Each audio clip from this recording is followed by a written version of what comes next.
Vous voulez me dire à moi que l'immigration est un fardeau pour la France? Mais sans l'immigration, il n'y a plus d'économie française. Quand vous avez dans l'hôtellerie, la restauration, 25% des cuisiniers qui sont étrangers dans les cuisines françaises, 50% en région Île-de-France, qui est la plus grande région d'Europe.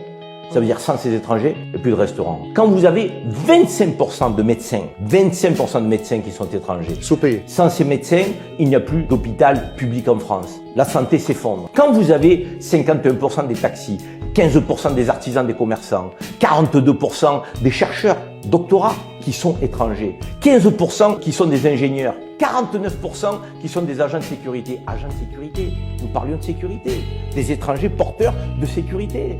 Donc, de vivre ensemble. Quand vous avez 40% des femmes de ménage, des personnels qui font les travaux les plus difficiles, qui sont étrangers, vous voulez me dire à moi que l'immigration est un fardeau pour la France?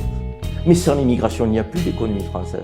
Sans l'immigration, la France ne serait pas ce qu'elle est. La France, championne du monde de football, elle l'est grâce à qui? La France qui rayonne dans le monde. Raymond Kopa, immigration polonaise. Michel Platini, immigration italienne. Zinedine Zidane, immigration algérienne. Mbappé, immigration camerounaise et algérienne. Excusez-moi, vous voulez arrêter l'immigration? Vous ne serez plus champion de rien. Donc ceux qui vous disent « je me bats pour que la France reste la France », non, si vous voulez que la France reste la France, il faudra la faire avec tous ses enfants. Et parmi ces enfants, il y a des enfants issus de l'immigration qui sont français, mais qui doivent et qui peuvent être fiers de leurs origines. Moi je le dis, si vous n'êtes pas fiers de vos origines, il vous manque quelque chose dans la vie.